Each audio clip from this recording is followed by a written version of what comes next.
শুভ নববর্ষ।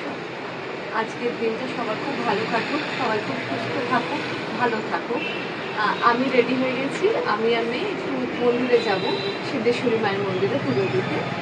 বাড়ির মোটামুটি পুজো কমপ্লিট। তারপর আস্তে আস্তে আমার মার বাড়ি, আমার শ্বশুর বাড়ি, কাকিমাদের বাড়ি সবাইকে প্রণাম করতে যাবো। তো যাই হোক, যাওয়া যাক। বেরিয়ে পড়েছি মন্দিরের যাব বলে। একটু ফল মিষ্টি নিয়ে আমরা রওনা দিলাম মন্দিরের দিকে। যাচ্ছি মন্দিরের দিকে। মন্দিরে আমরা পৌঁছে গেছি। জানেন তো, এই মন্দিরটা না অনেক দিনকার পুরনো। আমি চেষ্টা করি আমাদের বাড়ির জন্মদিনগুলো এইখানে এসে পুজো দিতে। আজকে মন্দিরে একটু ভিড় ছিল। এটা তো খুব স্বাভাবিক, আজকের দিনে তো ভিড় হবেই। তো সেই কারণে একটু আমাদের সময় লেগে গেছে। তো পুজো টুজো দিয়ে আমরা আস্তে আস্তে এখান থেকে রওনা দেব। তো পুজো মোটামুটি দেওয়া আমাদের কমপ্লিট। এবার আমরা বেরিয়ে পড়লাম।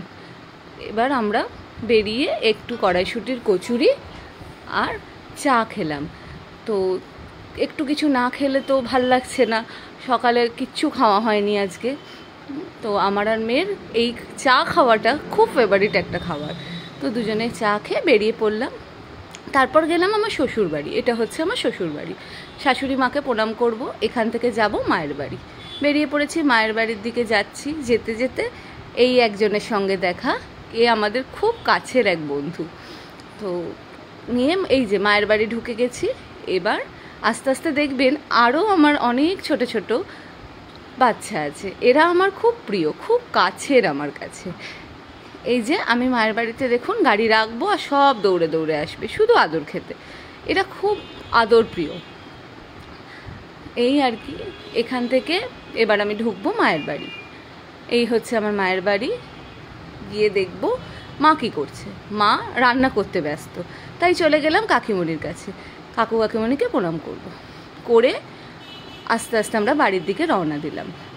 এবার লাঞ্চে আজকে সবটাই আমার মায়ের হাতের তৈরি, শুধু মিষ্টি দইটা বাদে। পোলাও ছিল, মাটন ছিল আর কুলের আচার ছিল। তারপর আজকে সন্ধেবেলা আমাদেরই পাড়ার এক ক্লাবে একটু প্রোগ্রাম হচ্ছিল। এই আর কি। সবার আজকের দিনটা আশা করি খুব ভালো কেটেছে। আজকে আমি এখানেই কমপ্লিট করলাম।